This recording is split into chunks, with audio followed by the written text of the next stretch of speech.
એક જ હોદ્દા પર રહેલા બાબુઓ બદલાશે। ચોમાસા બાદ અધિકારીઓની બદલી થઈ શકે છે। 4 વર્ષથી એક જ હોદ્દા પર રહેલા અધિકારીઓનો વારો। એએમસી સ્ટેન્ડિંગ કમિટીના ચેરમેને દાવો કર્યો, વર્ગ 1-2 ના 154 અધિકારીઓ 4 વર્ષથી એક જ જગ્યા પર એક હોદ્દા પર વર્ષોથી રહેલા અધિકારીઓની ફરિયાદ મળી હતી। સંવાદદાતા પ્રણવ જોડાઈ ગયા છે વધુ જાણકારી સાથે। પ્રણવ, શું અપડેટ?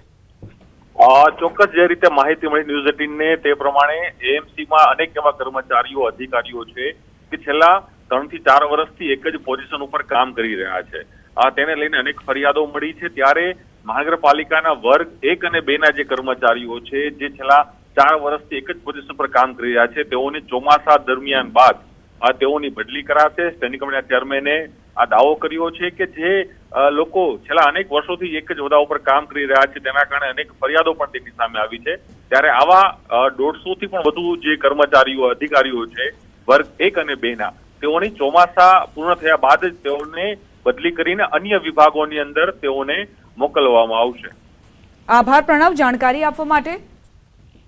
તો એક જ હોદ્દા પર રહેલા જે અધિકારીઓ છે વર્ગ 1 અને 2 ના તેમની બદલી કરવામાં આવશે। ચોમાસા બાદ અધિકારીઓની બદલી થશે। આરએમસીના નિવૃત્ત સિટી ઇજનેર અલ્પના મિત્રાના ઘરે ફાઇલ મળવા મામલે તપાસનો ધમધમાટ શરૂ થયો। અલ્પના મિત્રાના ઘરેથી અલગ અલગ વિભાગની કેટલીક ફાઇલ મળી આવી હતી।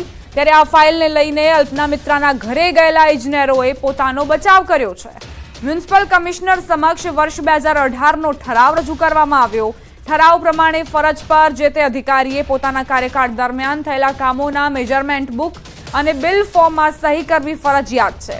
નવા આવેલા અધિકારી જૂના બિલ કે મેજરમેન્ટ બુકમાં સહી કરી શકતા નથી તેવી દલીલ રજૂ કરવામાં આવી। જો કે આ કામગીરી ઓફિસમાં રહીને કરવાની હોય કે ફાઇલો બહાર લઈ જઈ શકાય તે એક મોટો સવાલ છે। ત્યારે અધિકારીઓએ નિયમ પ્રમાણે જૂના કામોના બિલ અને મેજરમેન્ટ બુકના લખાણ માટે ગયા હોવાની દલીલ કરી છે। આરએમસી કમિશનર 10 દિવસમાં સમગ્ર મામલે રિપોર્ટના આધારે કાર્યવાહી કરી શકે છે।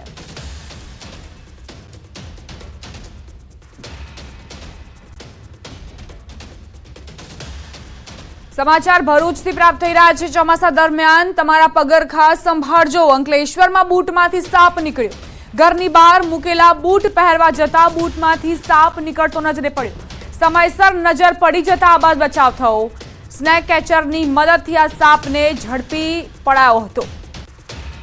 તો બૂટ ચપ્પલ પહેરતા પહેલા સાવધાન, કારણ કે ચોમાસા દરમિયાન જે આ સરીસૃપો હોય છે તે એક્ટિવ થઈ જતા હોય છે। ભરૂચની આ ઘટના અંકલેશ્વરમાં બૂટમાંથી સાપ નીકળ્યો।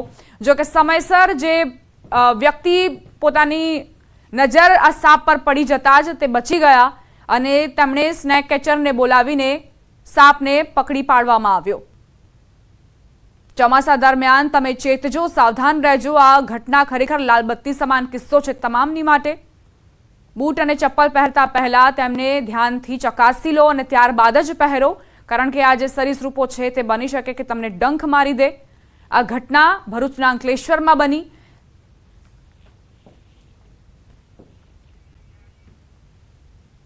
મહીસાગર જિલ્લાના લુણાવાડા તાલુકામાં નકલી દસ્તાવેજ બનાવી સંચાલક બની બેઠા હોવાનું કૌભાંડ સામે આવ્યું છે। મધવાસ ગામમાં નકલી ઓળખપત્ર અને અન્ય ડોક્યુમેન્ટ્સ બનાવી એક મહિલા સરકારમાન્ય વ્યાજબી ભાવની દુકાનના સંચાલક બની ગયા। ગામની સરકારમાન્ય દુકાનના સંચાલકનું 1 વર્ષ પહેલા નિધન થતા લીંબોદરા ગામના સંજય પગીને ચાર્જ સોંપાયો હતો। ગ્રામજનોનો આરોપ છે કે તેમના ગામમાં અન્ય ગામના મહિલાએ ખોટી રીતે દુકાન સંચાલક તરીકે પરવાનો મેળવી લીધો।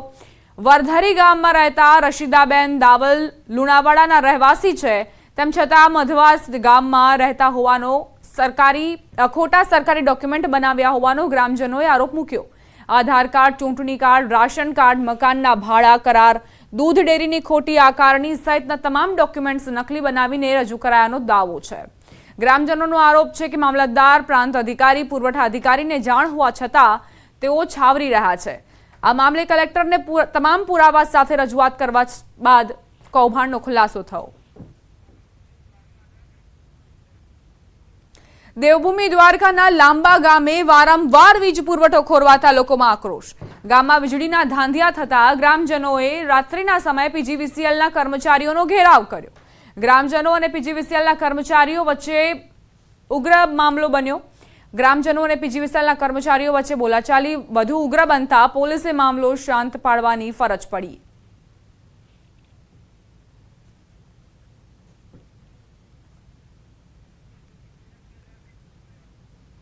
બનાસકાંઠાના ડીસાથી સમાચાર. ગેરકાયદે બાંધકામ, ગંદકી, રખડતા ઢોરને લઈ લોકો ત્રાહિમામ પોકારી ઉઠ્યા છે. ત્યારે ડીસાના વકીલે નાયબ કલેક્ટરને પત્ર લખી અનોખી માંગ કરી. પાલિકાના અધિકારીઓને ગદર્ભ પર બેસાડી શહેરની મુલાકાત કરાવવા મંજૂરી માંગી. એટલું જ નહીં, ગદર્ભને ખવડાવવામાં આવતો ચારો પણ નગરપાલિકાના પરિસરમાં લાવીને રાખી દીધો. આ સાથે પાલિકાના અધિકારીઓ પર ભ્રષ્ટાચાર અને બેદરકારીના આરોપ મૂક્યા.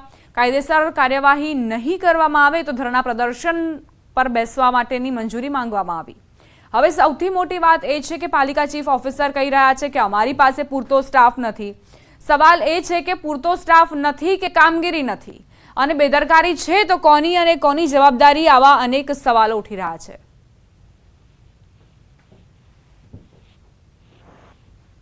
ડીસામાં ગેરકાયદેસર બાંધકામો, દબાણો, રસ્તાની ખરાબ પરિસ્થિતિ, ગંદકી, કતલખાનાઓ, રખડતા ઢોરોના પ્રશ્નો, આ બધા પ્રશ્નોમાં હાઈકોર્ટના હુકમો હોવા છતાં, ટીઆરબી ઝોન જેવી ઘટનાઓ બનેલી હોવા છતાં ડીસા નગરપાલિકા દ્વારા કોઈ કાર્યવાહી કરવામાં આવતી નથી.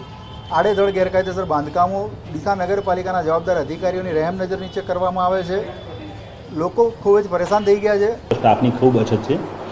નગરપાલિકાની સામાન્ય સભામાં સ્ટાફની ભરતી અંગેનું પ્રકરણ પણ લેવામાં આવેલું છે. આ ઉપરાંત નગરપાલિકાના કેટલાક સ્ટાફની સામે તેઓની ફરિયાદ હતી, તે અમે લક્ષમાં લેવાના છીએ અને જરૂર જણાય તેવા કર્મચારીઓ સામે કાર્યવાહી પણ હાથ ધરીશું. માણાવદરના ખારા ડેમમાં ગટરનું પાણી ઠલવાઈ રહ્યું છે. ભૂગર્ભ ગટરનું પમ્પિંગ સ્ટેશનનું પાણી ખારા ડેમમાં છોડવામાં આવી રહ્યું છે, જ્યારે આ પાણી સુએજ ટ્રીટમેન્ટ પ્લાન્ટમાં મોકલવાનું હોય છે. પરંતુ હાલ મોટર બંધ છે, ત્યારે ખારા ડેમમાં દૂષિત પાણી ભળી રહ્યું છે. ખારા ડેમ માણાવદરમાં પીવાના પાણીનો મુખ્ય સ્ત્રોત છે, ત્યારે દૂષિત પાણીને લીધે રોગચાળાનો ભય ફેલાવ છે. આ અંગે નગરપાલિકાના ચીફ ઓફિસરને પૂછવામાં આવતા તેમણે જણાવ્યું કે હાલ 10 મોટર કાર્યરત છે, પણ મુખ્ય મોટર બંધ છે. તેને લઈ સમસ્યા ઊભી થઈ છે. હાલ મુખ્ય મોટરનું કામ થઈ ગયું છે. આગામી દિવસોમાં દૂષિત પાણી ડેમમાં જતું અટકાવી શકાશે અને સમસ્યાનો ઉકેલ આવશે.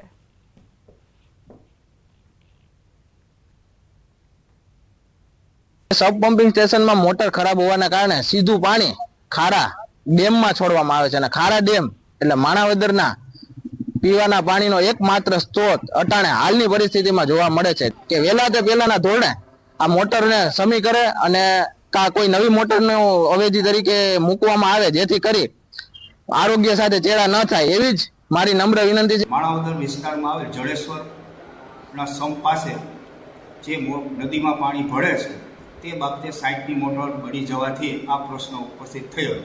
જે બળી ગયેલી મોટર રિપેર થઈ આવી ગયેલ છે, જે 2-4 દિવસમાં ઉતારી લેવામાં આવશે અને આ પાણી છે સદંતર બંધ થઈ જશે. હવે આગળ વાત કપિરાજના આતંકની.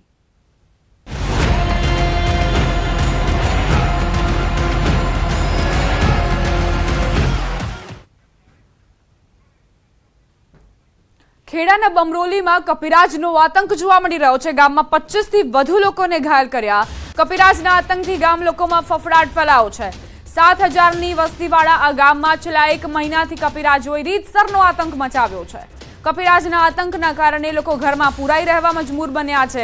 રસ્તા પરથી એકલ દોકલ આવતા જતા લોકોને બચકા ભરી લે છે. તો સાયકલ લઈને જતા એક વિદ્યાર્થીની સાયકલ પર કપિરાજે કૂદકો મારતા તે જમીન પર પટકાયો હતો, જેમાં તે હાથના ભાગે ગંભીર ઈજાગ્રસ્ત થયો. મહત્વની બાબત એ છે કે થોડા સમય પહેલા વન વિભાગ દ્વારા ગામમાંથી 2 કપિરાજને પકડવામાં આવ્યા હતા, પરંતુ પકડ્યા બાદ વગડામાં જઈને છોડી મૂકવામાં આવે છે, અને જેથી તે થોડા સમય બાદ ફરી ગામમાં આવી ચડે છે.